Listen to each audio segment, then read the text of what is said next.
नमस्कार विद्यार्थी मित्रांनो, मी सीमा तुमचे सरस्वती गुरुकुल चॅनलवरती स्वागत करत आहे. आशा आहे तुम्हाला दिवाळीच्या सुट्ट्या खूप छान गेल्या असतील, परंतु आता अभ्यासाची वेळ आलेली आहे. तर आज आपण बघणार आहोत class 9 subject English unit number 3 यामध्ये 3.1 कोरोमंडल फिशर्स वर्कशॉप. यामध्ये आपण सुरुवातीला पाहणार आहोत warming up activities, chitchat questions, margin questions आणि त्यानंतर वर्कशॉपला सुरुवात करणार आहोत. तर अशा प्रकारचा हा व्हिडिओ असणार आहे. व्हिडिओ काळजीपूर्वक आणि शेवटपर्यंत बघा, तुम्हाला सर्व प्रश्नांची उत्तरे मिळून जातील. तर सुरुवातीला आपण पाहूया वॉर्मिंग अप ॲक्टिव्हिटीज यामध्ये चिटचॅट क्वेश्चन. यामध्ये first question, what time do you get up in the morning, म्हणजे तुम्ही सकाळी कोणत्या वेळेला उठता. Answer is I get up at 6 o'clock. Second, what time do you go to bed, म्हणजे तुम्ही किती वाजता झोपायला जाता. I go to bed at 9:30 o'clock. Third question, where do you spend your holidays, म्हणजे तुम्ही तुमच्या सुट्ट्या कोठे घालवता. तर answer is I spend my holidays at my grandfather's home. या प्रश्नांची उत्तरे सर्वांची वेगळी देखील असू शकतात. Fourth question, what adventure do you like, boating, trekking, scuba diving, mountaineering or something else, म्हणजे खालीलपैकी तुम्हाला कोणते साहसी खेळ आवडतात. जसं बोटिंग आहे, ट्रेकिंग आहे, स्कुबा डायव्हिंग आहे, माउंटेनिंग म्हणजे पर्वतारोहण आहे. तर यापैकी काय आवडतं. I like trekking. तुम्ही तुमच्या आवडीनुसार उत्तरे लिहिली तरीही चालतील. Fifth question, after you finish your education would you like to work close to nature, म्हणजे तुमचं शिक्षण संपल्यानंतर तुम्हाला निसर्गाच्या सानिध्यात काम करायला आवडेल का. Answer is after I finish my education I would like to work close to nature. Sixth question, what would you like to do, म्हणजे तुम्हाला काय करायला आवडेल. Answer is I would like to work in forest department for saving nature. Warming up activity दिलेली आहे expanding हॉरिझोन.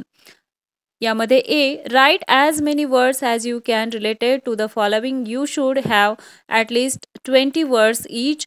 You may refer to your geography textbook or other sources for the purpose. Then try to find English words or atoms for the ones you have written. म्हणजे तुम्हाला खाली काही शब्द दिलेले आहेत.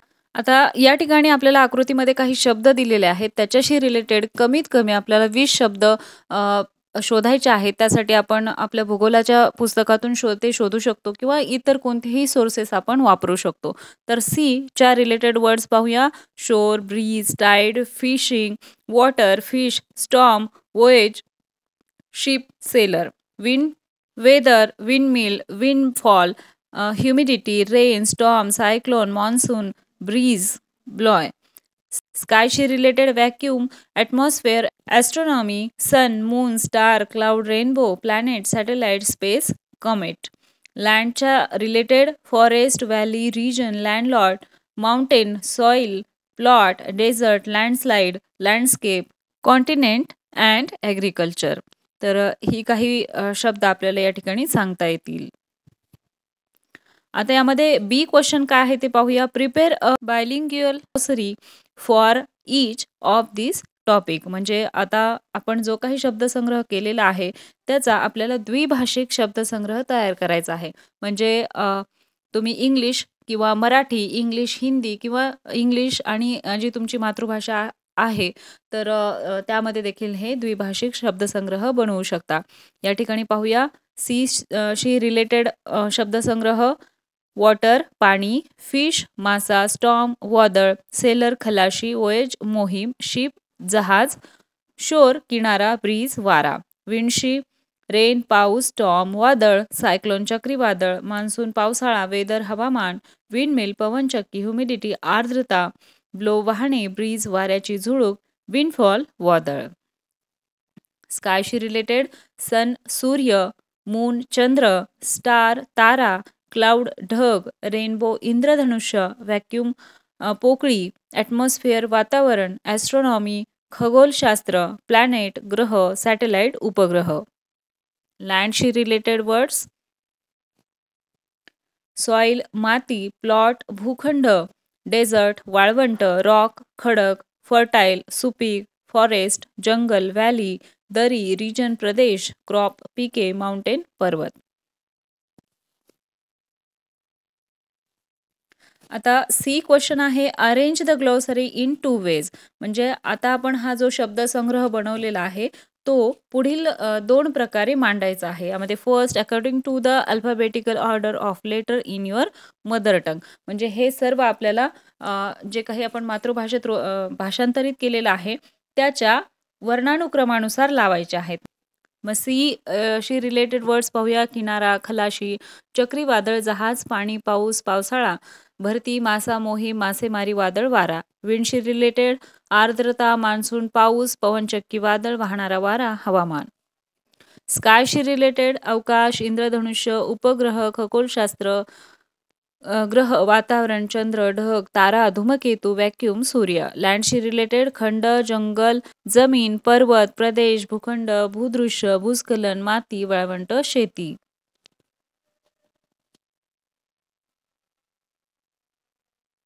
Second question आहे, according to the alphabetical order A to Z. आता आपल्याला इंग्लिशमधल्या अल्फाबेटिकल ऑर्डरनुसार आपल्याला हे वर्ड्स लावायचे आहेत. तर सीशी रिलेटेड वर्ड्स आहेत breeze, fish, fishing, sailor, ship, shore, storm, tide, voyage, water. विंडशी related blow, breeze, cyclone, humidity, monsoon, rain, storm, weather, windfall, windmill. Sky, astronomy, atmosphere, cloud, connect, moon, planet, rainbow, satellite, space, star, sun, vacuum. Land, agriculture, continent, desert, forest, landlord, landscape, landslide, mountain, plot, region, soil.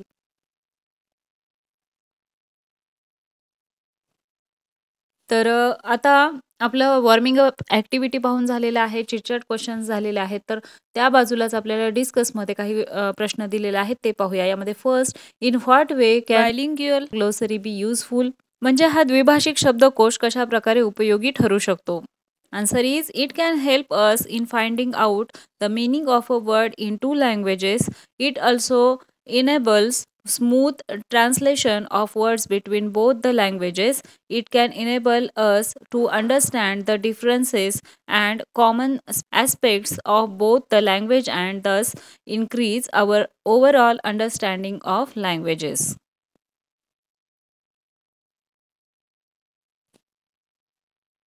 Second question, what is the advantages of arranging the words according to the alphabetical orders? वर्णानुक्रमानुसार शब्दांची मांडणी करण्याचे काय फायदे आहेत? Answer is, the advantages of arranging the words according to 2 alphabetical orders are: first, it help in spotting the words easily as they are arranging alphabetically in both the language. Second, it helps in finding the translation of a particular word easily.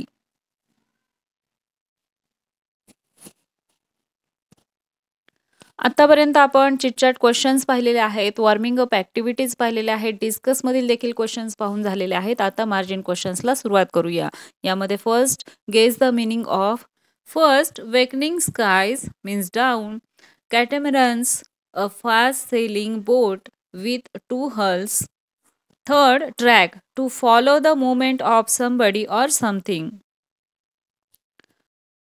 As the seagull flies away, calling, it appears as though he is showing the way. What does the way lead to? म्हणजे समुद्र पक्षी ओरडत उडून जातो, तो जणू काही त्या कोळ्यांना मार्ग दाखवत आहे असे वाटते. तो मार्ग कोठे जात असतो? Answer is, the way leads the fisherman to the sea where plenty of fish can be cot.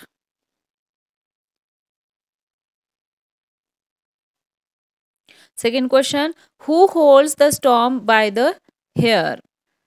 वादळाला त्याच्या केसांना धरून कोण थांबवतो? Answer is, God holds the storm by the hair. Third, what type of boat do the fisherman use. म्हणजे कोळी कोणत्या प्रकारच्या बोटी वापरतात? Answer is, the fisherman use catamaran boat. आता आपण या पाठाच्या वर्कशॉपला सुरुवात करूया. यामध्ये first question, answer the following questions. यामध्ये A, how many stanzas are there in the poem. म्हणजे कवितेत किती कडवे आहेत? Answer is, there are 3 stanzas in the poem. B, how many lines are there in the poem. म्हणजे कवितेत किती ओळी आहेत? Answer is there are 12 lines in the poem. C. List the rhyming words in each stanza. Answer is first stanza light night free sea. Second stanza call all drives lives. Third stanza grow love glee sea. Second question, you know that many poems have rhyming words or rhymes at the end of the lines in each stanza. म्हणजे अनेक कवितांमध्ये प्रत्येक कडव्याच्या ओळीच्या शेवटी यमक जुळणारे शब्द किंवा यमक असतात हे आपल्याला माहीत आहे. The pattern of rhyming is usually shown with the help of small letters such as ABC etcetera. म्हणजे या यमकांची सामान्य पद्धत छोट्या इंग्रजी अक्षरांनी म्हणजेच ABC यांनी दाखवलेली असते. This pattern of rhyming is known as the rhyme scheme. म्हणजे हा जो पॅटर्न आहे त्याला राईम स्कीम असे म्हणतात. The rhyme scheme of each stanza in this poem is AABB verify. म्हणजे या कवितेत रायमिंग स्कीम AABB अशी आहे. येथील प्रत्येक कडव्यातील ओळीच्या पहिल्या जोडीचा व दुसऱ्या जोडीचा शेवट यमक जुळणाऱ्या शब्द अवयवांनी झालेला आहे. ते आपल्याला व्हेरीफाय करायचं आहे, पडताळून पाहायचं आहे. तर चला तर मग उत्तर पाहूया. AABB it means that rhyming of first and second line is same and rhyming of third or fourth line is same. म्हणजे पहिली आणि दुसरी ओळ आहे ती सेम आहे आणि तिसरी आणि चौथी ओळ सेम आहे. त्याला AABB असा पॅटर्न म्हणतात. In this poem first stanza light night free sea. Second stanza call all drives lives. Third stanza grow love glee sea. AABB rhyming scheme. Third question, what do the following expression refer to? Write in a word or phrase. पुढील शब्दप्रयोग कशाचा उल्लेख करतात? एका शब्दात किंवा शब्दसमूहात उत्तर द्या. यामध्ये A. Leaping wealth of the tide. Fish. B. Kings of sea. Fishermen. C. At the fall of the sun. At the sunset. D. The edge of the verge. Horizon.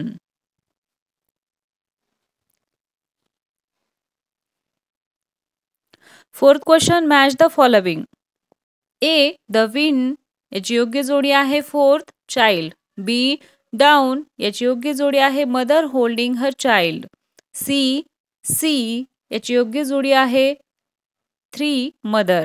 D. Cloud याची योग्य जोडी आहे first brother. E. Waves याची योग्य जोडी आहे comrades. Fifth question, find and write the lines in the poem that refer to. First, A. Early morning. Rise, brother, rise, the awakening skies pray to the morning light. B. Evening. What though we toss at the fall of the sun, where the hand of the sea god drives. Third, fall moonlight, and sweet are the sands at the full of the moon, with the sound of the voice we love. Sixth question, write the lines that shows that the fishermen are not afraid of the sea or of drowning. कोळी समुद्राला भीत नाहीत किंवा बुडण्याला घाबरत नाहीत हे दाखवणाऱ्या ओळी लिहा. Answer is he who holds the storm by their hair will hide in his breast our lives. Seventh question, in the last stanza 2 lines refer to a landscape and 2 lines refer to seascape. Which are they? Copy them from the poem correctly. कवितेच्या शेवटच्या कडव्या 2 ओळी भूप्रदेशाचा उल्लेख करतात व 2 ओळी समुद्री प्रदेशाचा उल्लेख करतात. त्या ओळी कोणत्या आहेत? कवितेतून त्या जशास तशा लिहायच्या आहेत. यामध्ये लँडस्केप मध्ये पाहूया. Sweet is the shade of the coconut glade and the scent of the mango groves. Seascape, but sweeter brothers the kiss of the spray and the dance of the wild foam glee. लँडस्केपची second line पाहूया. And sweet are the sand as the full o' the moon with the sound of the voice we love. सीस्केपची पाहूया. Row brothers row to the edge of the world where the low sky meets with the sea. Eighth question, using the internet, find photography or pictures of landscapes and seascape to illustrate the image used in the poem. म्हणजे तुम्हाला इंटरनेटवरून landscape किंवा सीस्केपच्या छायाचित्र किंवा photos मिळवायचे आहेत. ते या ठिकाणी मी दिलेले आहेत, तुम्ही देखील शोधू शकता.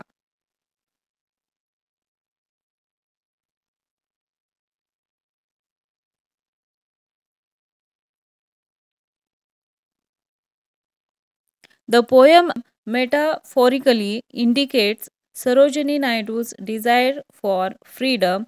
The poem describes the line of the fishermen on the Coromandel coast.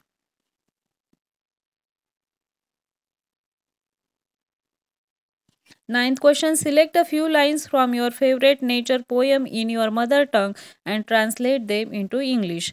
आता तुम्हाला तुमच्या मातृभाषेतील नेचरविषयी निसर्गावर आधारित एखादी कविता शोधायची आहे आणि त्याचं भाषांतर इंग्रजीमध्ये करायचं आहे.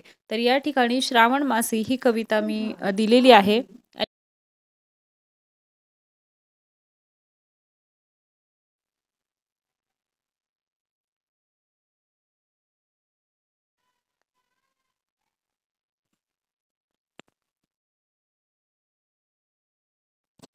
आलं लक्षात? आशा आहे तुम्हाला सर्व प्रश्नांची उत्तरे समजली असतील. आपल्या चॅनलवरती विविध विषयांच्या स्वाध्यायाच्या व्हिडिओसोबतच विविध विषयांची भाषणे, निबंध लेखन, पत्रलेखन, आर्ट अँड क्राफ्ट या सर्वांचे व्हिडिओ चॅनलवरती अवेलेबल आहेत. तेही चेक करा. तेही तुम्हाला नक्कीच आवडतील.